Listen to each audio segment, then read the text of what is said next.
Welcome back to A Fresh Story, the podcast where we have conversations about brave decisions to start over again.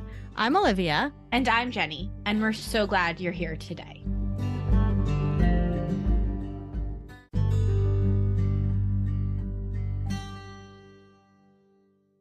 Hi, sister. How are you? Oh, I'm really good. How are you? I'm good. I'm busy. So for those of you that don't know, we often will curate gift guides for our amazing people in the Fresh Starts world and the world at large. And to break it down a little bit, Jenny here is the COO of the company. She does a lot of the back end. I mean, she does all the back end. She runs the company and everything. I do a lot of the content creation. Maybe does pretty much all the content and creation. So one of my favorite things to do in the world, and something I've learned from 20 years of marketing, is to do gift guides. And I love reaching out to new companies and dealing with PR people and finding new products and putting them together. And the theme of this year's gift guide for Valentine's Day is going to be Celebrate Yourself for Valentine's Day. And we have some amazing products we're going to be talking about showing up on Instagram stories. And then we also reached out to our network of really awesome women to share what they would love to celebrate themselves with for Valentine's Day. Some of them are podcast guests. You'll recognize some of them. So stay tuned. We'll link that in the show notes, and you can see it all across our social. And it's all of our things that we would actually get for ourselves for Valentine's Day, because we are really firm believers. We're never going to tell you to buy something if we wouldn't buy it ourselves. No. So we're really excited about that. And no, I don't know. I was just going to say, I just got off the phone with Jen, my friend Jen. I just called her in the middle of the day because I have, in the past couple of years, decided to really commit to my female friendships. Yeah. And she was good. She was great. But like, I'm trying so hard, we will talk about this, but Marco Polo keeps us so connected to people. But I have found, Jen and I had a call yesterday. Jen was also our bookkeeper for a long time. And we jumped on a call to talk about 1099s. And she texted me after. It was so sexy. She texted me after and she said, I was having a grumpy day, but it's so much better after just seeing your face live. And I was like, you know what? I'm just going to give her a call, FaceTime for like 5 minutes. I will never stop evangelizing. These are my two platforms now, Shingles and female friendships, because the way your female friends lift you up and treat you and love you should set such a high, and male friends too, of course. I mean, it's Peter's birthday today. So like, we love Peter, shout out to Peter, but like the way your male friends do, but the way your female friends lift you up and love you and support you should 100% set the bar so high for your romantic relationships. Which is why we decided to bring our girlfriends on the show. Yeah. So we're going to do a really special Valentine's Day episode. We're releasing in a few weeks, and we are each bringing in some of our girlfriends from various stages in our life, and we're interviewing them about what it means to be a friend and how people can support each other through big life changes. So it's going to be a really fun episode. We're starting our first recording tonight with my friend Laura, who I've been friends with since I was 14, which means it's been 21 years. Yeah. And she still is my go-to for so many things. These people that you meet when you're 14, it's not an everyday friendship, but I talk to Laura a lot, and I needed a new hairstylist, and she tapped into her network, and we check in on each other all the time. I love the women in my life, and I feel so blessed to have curated that, which is actually exactly what this podcast is about. Yeah. So we talked to Danielle Jackson, and she is a female friendship coach, and she's I think it's the first, friendship coach. She really took off in that way. She created the niche. She created the niche. She was a groundbreaker. She is also partners with Bumble BFF. She was their spokesperson. She's powerful, Danielle. She is powerful. And what I love about Danielle is that she had a huge career pivot similar to mine, leaving education. And the story she tells about that was really eye-opening. And then she was like, really had to follow her intuition and say, what do I want to do? Yeah. What I loved about the conversation was that she blended her background coaching people through friendships with the science and the data, right? And so you're looking at friendship. The data of friendship is fascinating. So we had a really awesome time talking to her about female friendship, and loved her tips, especially for starting over as an adult. Yes, I was going to say, like, I am excited to go to Scotland and make female friends, but I'm scared and I don't know how to do it. And, you know, I don't want to only be meeting expats while I'm there. So I sort of like absorbed all of her information about how to create. I've never really done online dating. So how to create an online dating profile for friends. Great tips in there. We will definitely pull those out for you. And we really just hope you enjoy the episode. And please remember to rate, review, and subscribe to A Fresh Story so that we can keep telling your fresh start stories.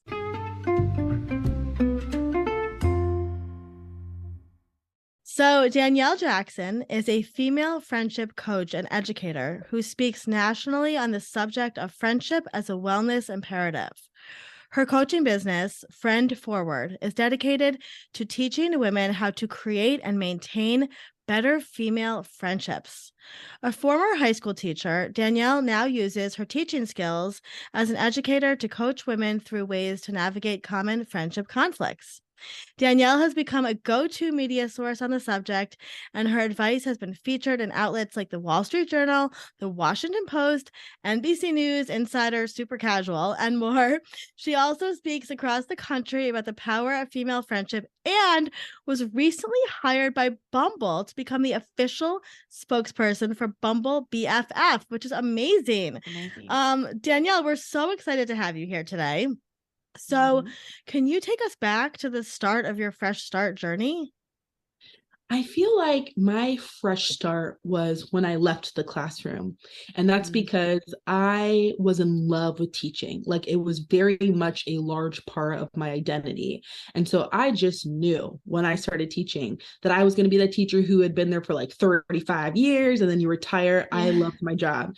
But after 6 years and in the classroom and observing the way things shifted with the state of education, I thought, I can't do this anymore. You know, I'm teaching during the school year, and then during the summers, I'm waitressing to pay down my student loans. I'm burnt out, you know, there's drama. And I thought I have to do something else. But I didn't believe that I could do anything else. I thought I'm just a teacher.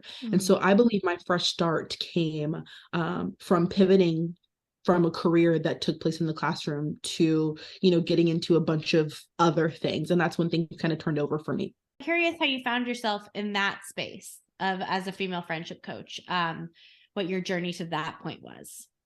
Yeah. So, you know, when I was actually in the classroom, my students would come to me like between classes and after school. And I didn't realize at the time I was coaching them through their friendship drama, but that's kind of just what I was doing naturally. So when I left the classroom, I got into public relations. And so I'm thinking, gosh, here I am working with high achieving, charismatic women. And they too are talking about issues with their friendships, whether they've become so career focused that they put friendships on the back burner or they've lost themselves in motherhood, they're having friendship issues too. And so I thought, oh gosh, at every stage of womanhood, we're trying to navigate platonic relationships with other women. And so I got curious one day. I went on Amazon, I looked up friendship books, and at the time there were very few results, and most of them were for children, like children resources. And I thought, oh, this is what we think of friendship. That surely it's something a child would need support with. But if you're an adult, you should have it figured out. And so that was about 5 years ago. And I was like, hey, I'm going to be a friendship coach. And my friends and family were like, okay, that's okay. They were skeptical, supportive, but nervous. They were skeptical. But it's been really cool to see it become a thing. And so I really doubled down on female friendship, because when I was looking into the research to see how our friendships are different. Now, you know, we all generally want the same things. We want to be loved and seen and supported in our relationships. But because of a lot of different factors, men's friendships and women's friendships are different. And that's when I thought, okay, I really want to lean into this space. And it's been a really fun ride ever since. I love that. So I was also a classroom teacher for a long time, and I was also that teacher that the kids would come to. And I, you know, now that you said that, you're like, I was life coaching them, and I'm becoming a life coach. And I'm like, oh, wait, now that makes sense, because I used to do a lot of the relationship coaching. I taught middle school, and it would be like the boy girl, you know, a lot of the boy girl relationship stuff. And what were the factors that you saw happen on what age group did you teach generally? Was it like elementary? So I had high school, juniors and seniors. So I'm Okay. preparing for, they're about to go into college and friendship is going to be a little different. So it was kind of at that age group. I had so much drama. I mean, like, it was so hard and I didn't know how to navigate it. And then I went to college and it was easier and harder. And I think like college was when I fell in love with my like first girlfriend, where it was like, this is like a soul person, you know? And it's just, I can't even imagine, like, I wish I had had a teacher like that I could have been able to go to, because it's just those 16, 17-year-old girls and their relationships are like love affairs, and they can be so toxic and they can be so great. And it's just an amazing thing to think that like that came out of that, because I really wish I had I wish I had understood how important female friendship was from that point in my life, you know? And I appreciate hearing you talk about how it's like this love affair, but it's also toxic, but it's also, and I always say, you know, if you go into a room and you bring up the subject of female friendship, you're either going to have people who are like, oh, my girls are my everything. And then you've got girls who are like, oh my God, the drama, the pettiness. And I always say it's both. It's both of those things, and we'd be doing a disservice to the conversation to try to package it as one or the other. I mean, it is very life-giving and sustaining, and there's so much research that shows what happens when two women come together, when we're stressed, all these things. But yes, it can also be very harmful. And, you know, we have this girl who we share everything with, and then she gets hurt, so she weaponizes that information. So it's all of those things. So much. Because I wasn't in romantic relationships when I was that age. So you're sort of like enacting all of that with these people, and you're working it all out and figuring out how to be in relationships in a lot of ways. And obviously I'm proud to say my female friendships now are more secure than they were when I was 17, but man, it's a lot. So you're in the classroom, and what was kind of that spark moment that was like, I think there's something else for me out there? I think it was less about there's something more. I think it was more of like a, I can't do this crap anymore kind of thing. And then I had to scramble and figure out what to do next. Because I was a language arts teacher. So, or literature, you know, we're teaching, you know, English, reading, writing, analysis. And so my last straw was, I was, you know, reading books with the kids. An assistant principal called me down to the office and said, you know, so we understand you're reading books with the kids. And I was like, yes. And they're like, well, you know, we've got the big state test coming up. So we were thinking you could just read one chapter and maybe you could just like summarize the rest for them. And I was like, that's kind of crazy. So I'm like going to the media center and asking the librarian to like sneak me 30 copies. And that's when I was like, wait, this is crazy. That was kind of my moment of like, I don't think I can keep my sanity and still teach. And so that's when I was like, you know, well, do my skills transfer? I like to write, I like to read, I like people. And so I thought, okay, PR is kind of like a natural, you know, fit a little bit, and things kind of took off from there. But yeah, so I feel like I was forced into a fresh start. You know, you want to stay, but you realize your dream doesn't fit anymore, because teaching was very much my dream. It just didn't fit anymore. But I believe that God has divinely orchestrated the events of my life so that I still get to be an educator. I still get to do the research and teach on stages and workshops. And so I still get to exercise that muscle. It just looks different than I expected. I love that. And your story relates to mine so much, because I left teaching and became a social media marketer and worked with small businesses. So I very much understand what you're saying. I'm also a writer and a speaker. And I tell people all the time, I taught 6th, 7th, 8th, 9th grade. I taught Latin, which was essentially English. And so it was a lot of English. And so I tell people all of the time, the skills I learned teaching middle school, I use every single day in my life. And, you know, especially with PR and things like that, I would think that you would use those skills all of the time. So what was the journey like? How did you become a coach? How did you start digging into kind of figuring out all of the logistical business part of like getting your coaching business off the ground and getting clients? Yeah, so I, you know, already had my education background. I was even an academic chair for a while. And so I already had like that background. I went to school for education. So I was like, well, let me get certified to coach. And I know there are like a bajillion programs to get certified. So I just chose the one that felt right for me. And then I got the certification to coach. And then honestly, it was a matter of like, you know, just putting it out there and having courage to say, this is what I do now. And if you would like a session, you know, and when you're starting off, especially for something like friendship coaching, where there is no reference point, no blueprint, where some people maybe even see it as kind of laughable, because it's like, really, like, I need somebody to teach me how to have friends. Like, it was kind of like a joke, you know? Yeah. So I was fighting against that stigma that a person might need help for friends. And so it took a while to get off the ground. And I'll be honest with you, after about a year of not really making any money doing it, my husband said to me, you know, Danielle, you're complaining about being so tired and burnt out. You have to let something go. And the coaching thing, I liked it, but it wasn't making much money. So I said, okay, well, give me some time. Let me tell the few people I have, I can't do this anymore. You know, I was very embarrassed. And I was 2 weeks away from closing everything down. And a TikTok video went viral. Changed everything. It changed everything. And so then came, you know, it had higher visibility and all that. But as far as like the content, I make sure I reserve hours a week to just reading the latest research on women's communication, you know, women's connection, friendship. What does the science say? Because I want to be informed. I conduct interviews with the people who are doing the research. You know, do you have 30 minutes? Can you tell me about the study? And they have been amazing. Smart. And so I like to bring an intellectual perspective to the conversation around female friendship, because I want to validate women. I want them to know, if you're struggling with this thing, it's not just you. If you want a deeper friendship, well, according to the science, you should do these things. And so that's very important to me, because I don't want them thinking like I'm just doing this, you know, I'm sharing my opinion of what I think, you know. So people tend to, they appreciate that perspective. And I think that kind of gives me a little more of a niche. And so far it's been a really fun experience. So tell us about the TikTok video. What was this TikTok video that went viral?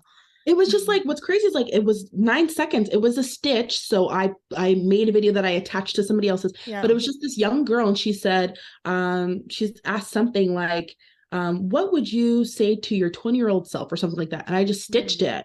And I just said something to the effect of like, I wish I knew about the research that shows how impactful your female friendships are to your health, or something like that. That's it. Yeah. That's it. And it like took off like 3 million views. Like, it's insane. But I think it's because the comments, I mean, if you just looked at the thousands of comments of women either saying like, oh my gosh, I wish I had deep friendships. Oh my gosh, I wish I knew how to have that. I wish I knew. I mean, it was just filled with comments of women lamenting their experiences and feeling a sense of loss or loneliness or regret. And it was really hard to read, but it also validated, oh, okay, there's room for this work. Absolutely. So do you coach one-on-one with people, or how did you get started, like just the coaching? And now you're doing everything, like you're, you know, Bumble BFF and stuff. So what was that journey like? And I'm sure your husband must have been like very wowed by all of this. Now he buys it. Now he's like, oh, okay, I'll watch the kids while you go across the country to speak. So I started with the one-on-one sessions. And I'm so grateful for those people who trusted me in the beginning, you know, because you're experimenting too. They don't know, but you're trying to figure it out. So started with those sessions. And then, you know, I took my social media and I made it only about that. So I tend to teach people like, you know, I know we want to showcase all of our personality on social media. I think that's great.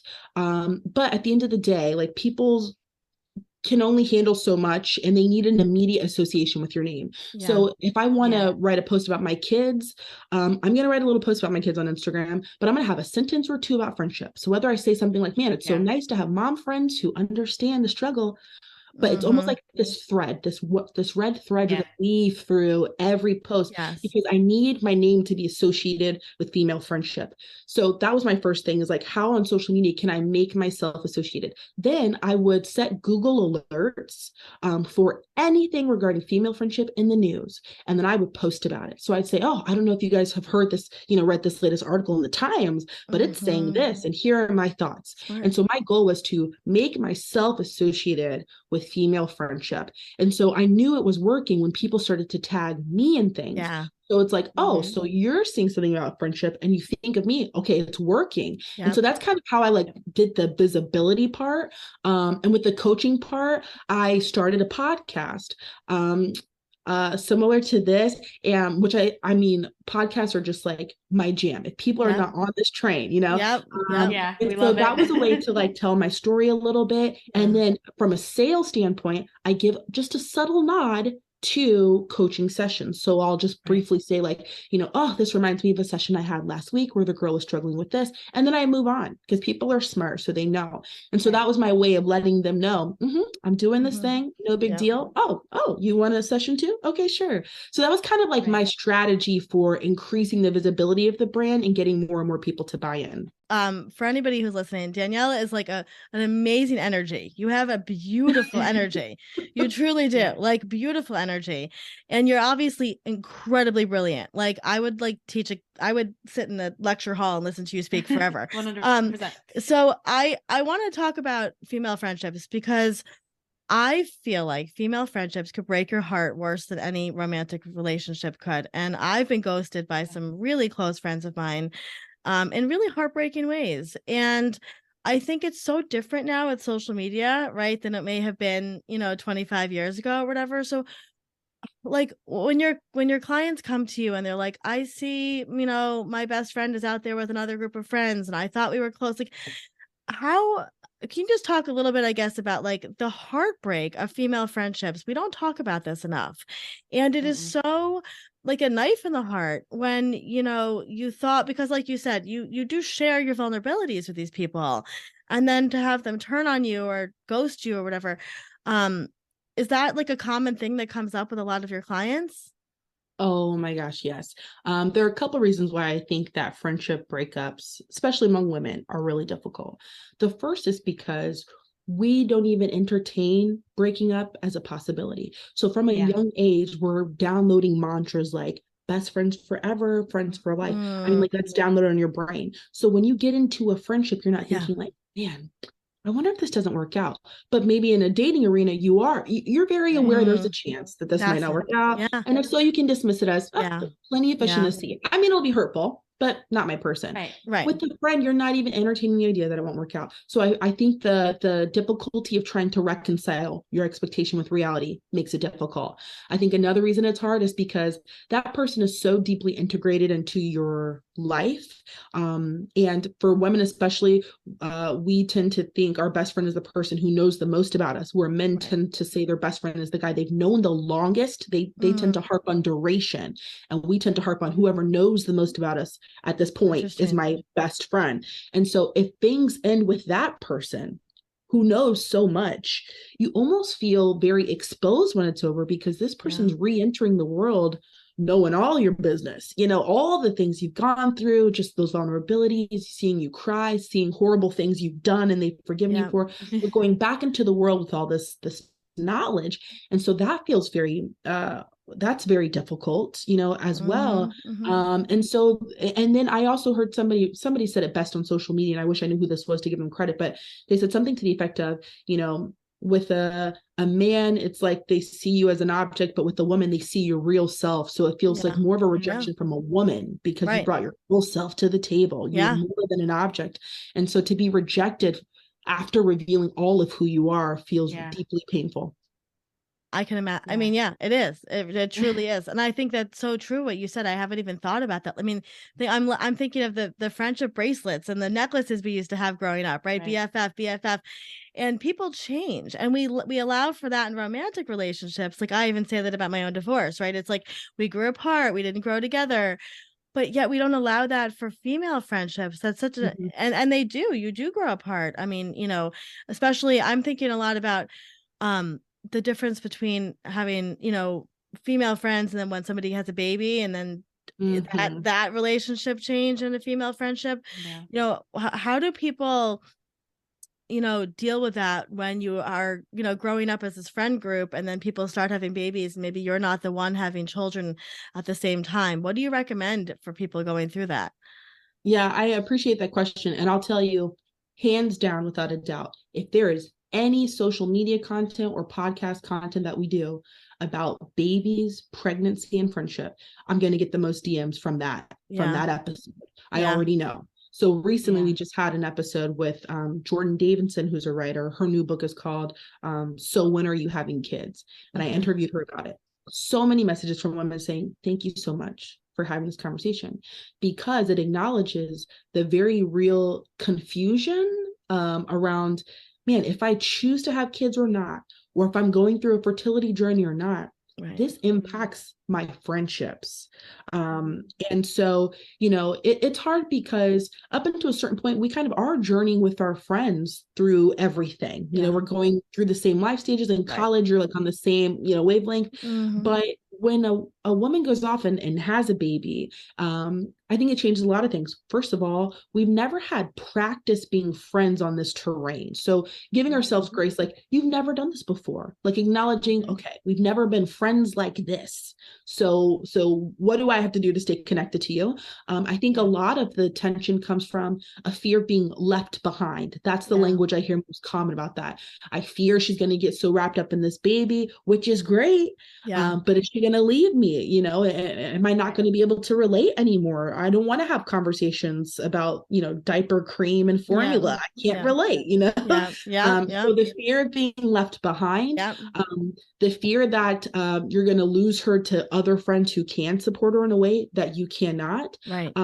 Having to accommodate this new schedule. You know, we used to be able to just like, you know, girl, what are you doing? You want to grab coffee right now? You know, now it's like, oh, let me get on the calendar, or the baby, oh, you have to cancel because the baby's sick. You know, and so not being friends in this container, and I think it's really disruptive, you know, and so some advice I give to those ladies is, you know, one, telling her how much you want to stay connected. I think we underestimate the power of intentionally articulating, I still want this. You know, like, okay, well, I'm happy for you, but like, girl, can we at least keep our, you know, first Fridays, or, you know, some kind of friendship ritual helps you to stay connected. And so it offers a sense of security to the friendship. I know that no matter what else happens, we have our first Fridays or our weekly phone call, whatever that looks like for you. That way you can rest assured, I'm still going to see my girl. Another might be to try to show interest, like, hey, maybe you can't relate to all the things going on the baby, but you ask her questions. Oh, do you need anything? Or what milestones is he hitting this week, you know? And then also finding friends who can kind of supplement. They'll never be able to replace your best friend, but it is hard if that was your one person. And so taking it as an opportunity to find other ways to fill your cup as she kind of goes and has some life changes as well. So I think a combination of those things can help you to manage any disappointment around that life change. Yeah. You know, it's so funny because Olivia and I are 2.5 years apart, and we've always been very close. And I think we got very lucky in a lot of ways, but when she went to college 2.5 years before me, it was definitely that experience of like, we need to figure out what this relationship is like on the phone and on AOL Instant Messenger. And it was such a good learning experience for me, because we did figure that out, right? We were able to sort of recalibrate our relationship from having living in the same house for the first 60 years of my life to that. And we never really lived together for long periods of time after you went away to college. I mean, summers and stuff like that. And it's interesting because it's translated so well to, like, I lived in New York for a very long time. I went to NYU, I lived in New York. It's so funny how people don't stay there. Nobody really stays in New York, from my experience. So I'm in Scotland right now. My closest girlfriends are in Texas, New Hampshire, and California. And to learn to recalibrate those relationships, I already luckily understood that was a thing.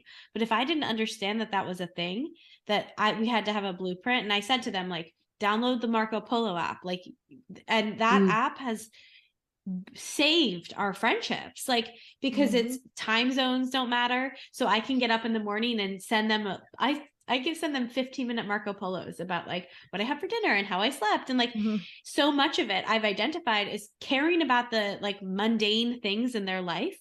And what'd you have for dinner and what'd you put on that sandwich, and a lot of it's based around food because most of my interest is based around food. But, how are you sleeping and what's going on with that? And is your husband still sick and all these things, and caring about the little things in their life and then being able to connect with that but being able to figure out how that was, thank God for WhatsApp and Marco Polo, we were able to stay completely connected. But like, to know that there was a blueprint for recalibrating that friendship, I'm just very grateful, because like that is such a big part of it, of like being like, okay, what are our tools, right? What do we have available to us?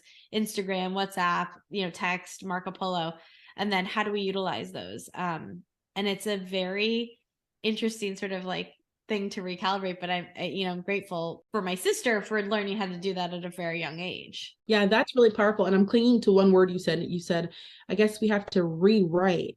And I think we have to remember that friendships can be malleable. Like maybe it's almost like I think a part of us feels nervous when a friend does move or have a baby or get married or whatever, because it's almost like when we became friends, it happened under this unspoken list of terms in the agreement, and so somebody changed the terms and you're like, oh, right, okay. And so asking ourselves, wait a second, this friendship adds a lot of value to my life. What do I need to do to keep this going? And are you down to do it with me? And having those conversations. So I love hearing that you all try to adapt and say, what can we do to keep this going? That's really great.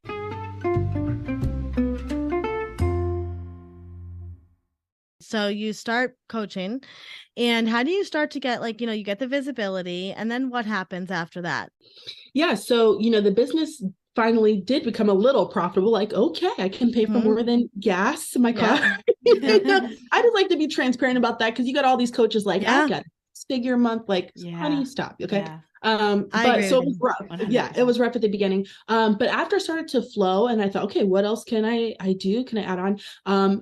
From there, I thought, well, okay, I want to do more teaching things on a grander scale. So that's when I was like, okay, I want to be able to speak. I want to be in a position where I can bring my family with me. Like if I get a speaking engagement across the country, I can say, pack it up. Like, let's all go to LA or something. And that has been a blessing.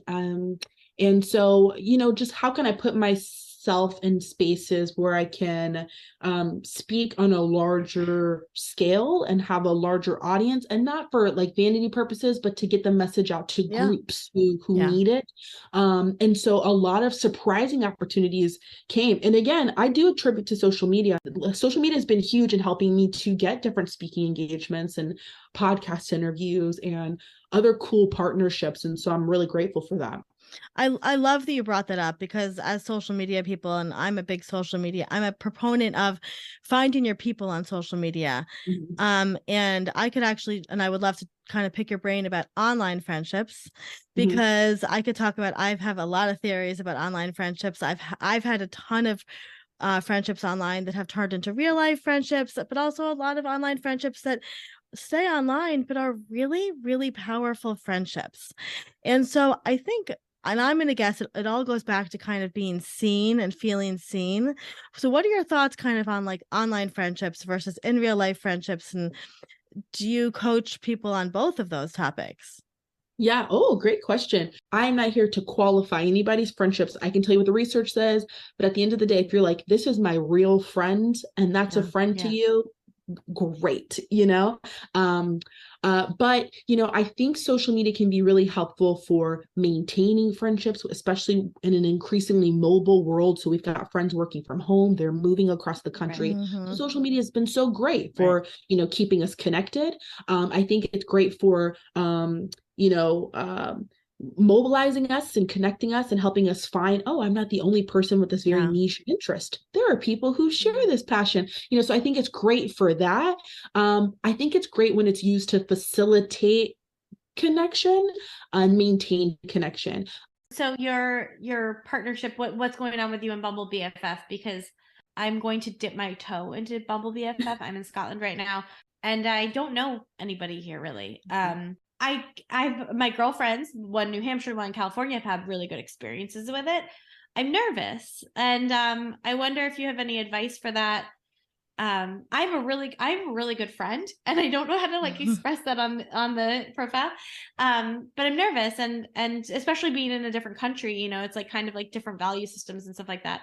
But I wonder if you could just talk about your partnership with them and maybe give me some advice, because I'm definitely nervous to like dip my toe in that water again. Yeah. Oh, and I appreciate you being open about that because it is nerve-wracking. Yeah. So I was already kind of talking to clients about how one of many tools they can use is Bumble BFF. One of many things you can do to find people, especially clients who were like nurses or had a job where it was like just crazy hours. Yeah. Well, that might be helpful for you. So, Bumble BFF, you would download the Bumble app, which is known for dating. They started the BFF side because people were hijacking the dating part and saying, hey, not here for romance. I'm trying to look for friends. And they're like, gosh, this is happening so often. Wow. Let's just have like a whole section for friendship. And so now women, all over are, and not just women, people all over are using that app to connect with friends. So I say the first thing to do is like drop the stigma about like, oh, I have to use an app. I think it doesn't make you desperate. That makes you very resourceful. You're leveraging technology for everything else. Why not to connect to people who are like, right? Yeah. So some tips to get you started is be as specific as possible with your interests. I've noticed that we are general because we don't want to say something and maybe people think that's weird or like kind of silly or they're not going to get it, but like it gets you closer to your people. It also makes you more memorable. So I'm not going to say, I really love music and travel and food. Sweetie, who doesn't?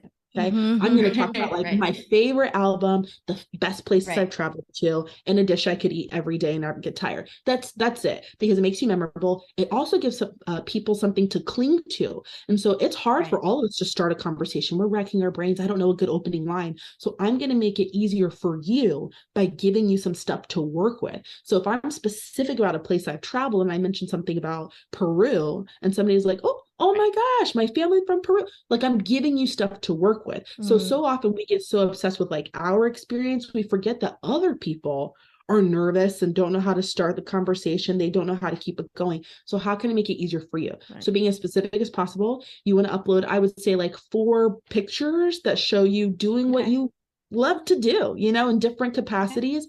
And then they also have these different badges that you can use so that when you're swiping really quickly, you can see what people are into. And a third of users use the badge that indicates that they're new to the area. So a lot of people on there are new to the area and are looking for friends to explore the city with. And so I always say, connect online and have a little back and forth, so you feel comfortable and it feels safe. But then you want to get off as soon as possible, meaning you want to meet this person as soon as possible. Which is because I want to be meeting. And then my last tip there would be when you guys get to the point of suggesting a hangout, include a duration because that makes it less overwhelming. So I might say something like, oh, there's this cute little wine bar in this area. You want to meet up for like an hour or so and just catch up because most people are like, oh, okay, I can do an hour. Instead of that pressure of like, oh my gosh, do I want to spend all night with this girl I don't know? An hour and then I'm out. So smart. So that's been helpful too. Yeah, I love those tips. Very good tips. And very good too for our audience because so many times when we talk about fresh starts and we talk about starting over, getting divorced, people really say over and over again, like, I'm losing friends. I don't know I don't have friends. I've lost friends in my relationship. All my friends are his. And they don't, it's another way that people are starting fresh when they're going through a divorce or a breakup. I'm with the person that I love, but like, I want to make a life here when I'm here, and part of making a life is meeting somebody for coffee or going to like, a fun, fancy bar that like, God love him, but like my male partner does not want to go do like, champagne cocktails someplace. So, I want to have somebody to go do those things with. I can't make a friend come into town every time I want to go to one of those things. No. And I don't want to misquote this. I'm going to have to look this up because I never want to like misrepresent the research, but I think there's some that even says that most of our new friendships that we make happen during a life transition. So like during a fresh start is when you're making friends. And so, anybody who's feeling discouraged because they're like, oh my gosh, I feel like, I don't know what's going on with my life and I'm getting all new friends, take comfort in knowing that the research says that on average, every 7 years, we replace half of our friends. So there's a natural friendship pruning that happens in life. It is painful. It's kind of confusing, like what's going on, but it's going to continue to happen. And so you better get really comfortable with the art of making new friends because you will always be doing it.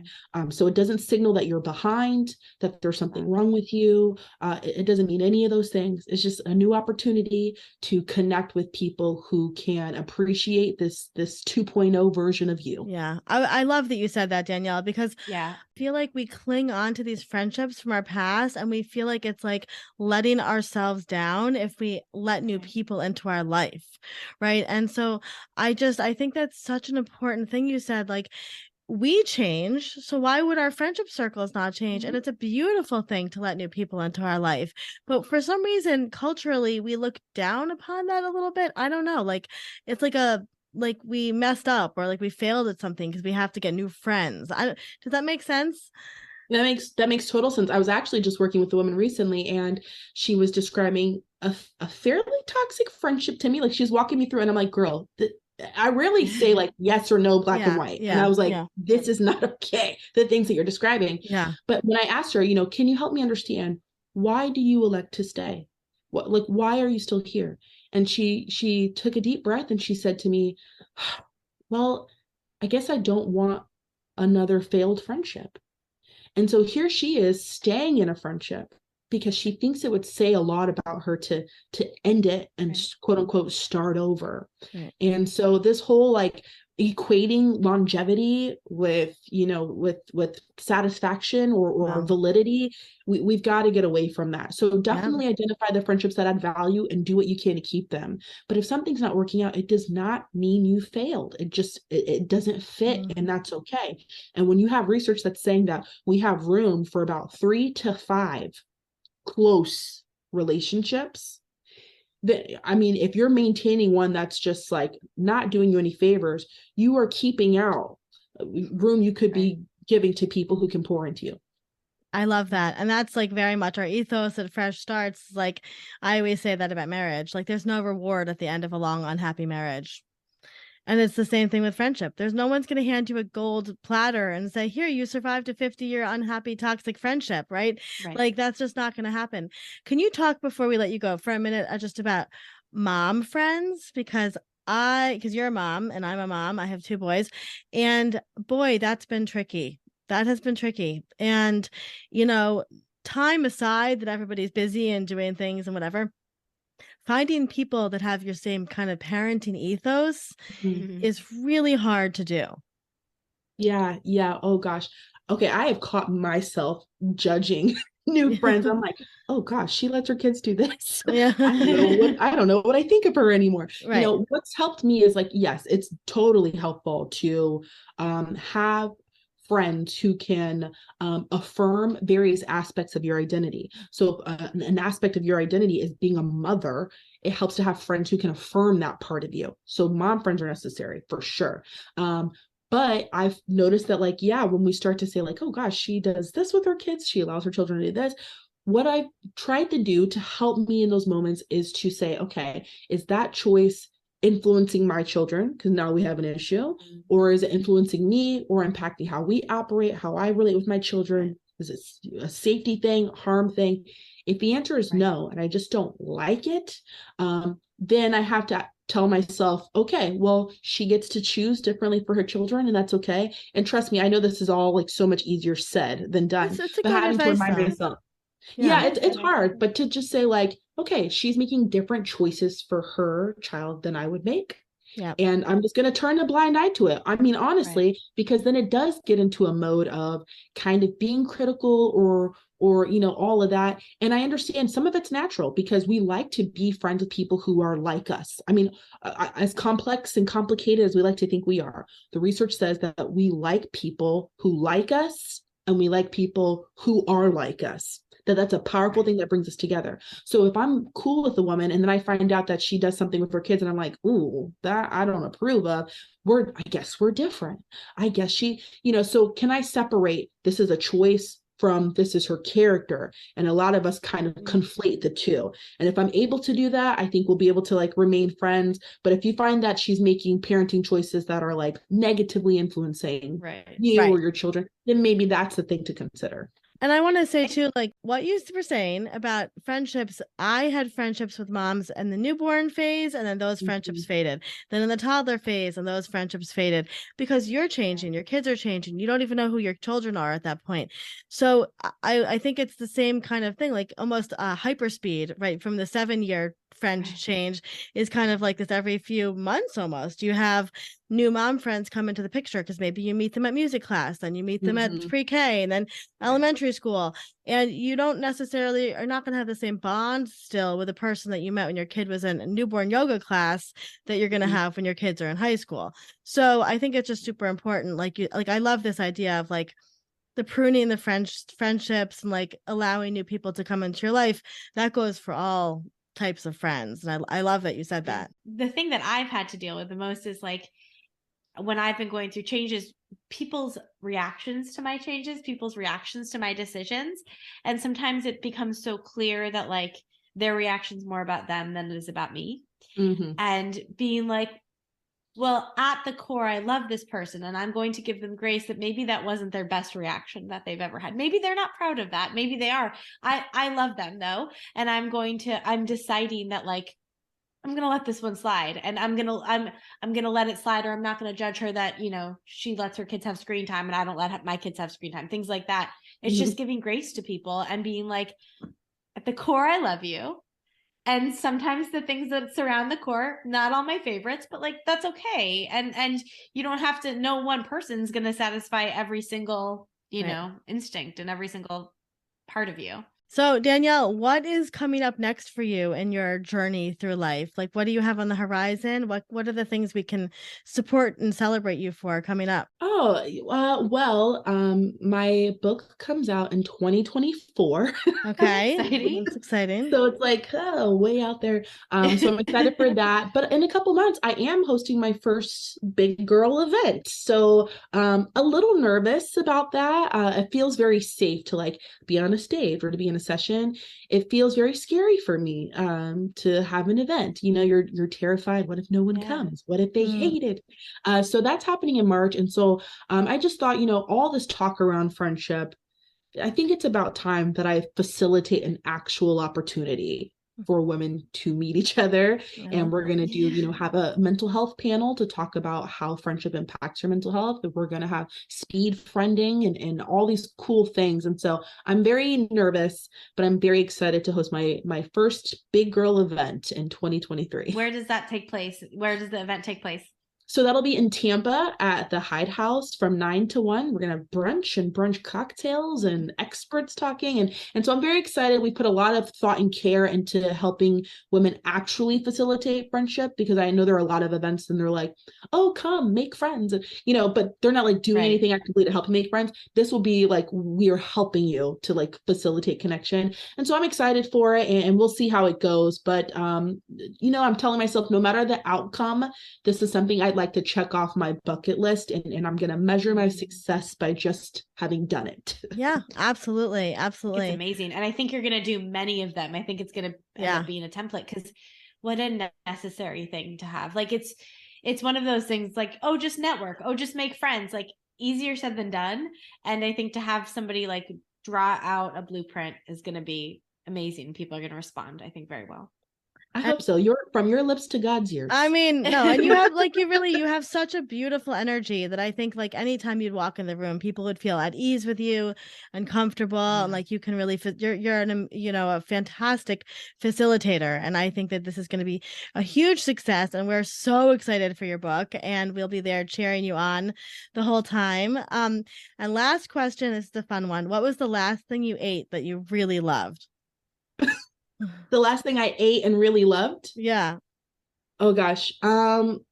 Okay. This is not anything fancy at all. That's okay. Okay. I'm gonna say I made a little salmon the other day with, you know, little broccoli, and it's not a fancy, like a super fancy meal, but I could eat that like every day. It's so good. And it filled my cup. And so that was the last thing I ate that was delicious. I love that. Well, Danielle, I love salmon. Thank you so much for joining us here today. It was such a wonderful conversation. We are so grateful for you taking the time. Thank you so much. Thank you for having me.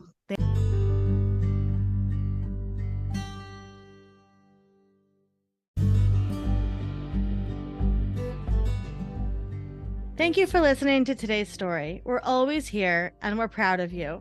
Until next time, brave one. A Fresh Story is brought to you by Fresh Starts Registry, the first and only platform for everything you need to start again. You can read the show notes and learn more about today's episode at freshstartsregistry.com/podcast.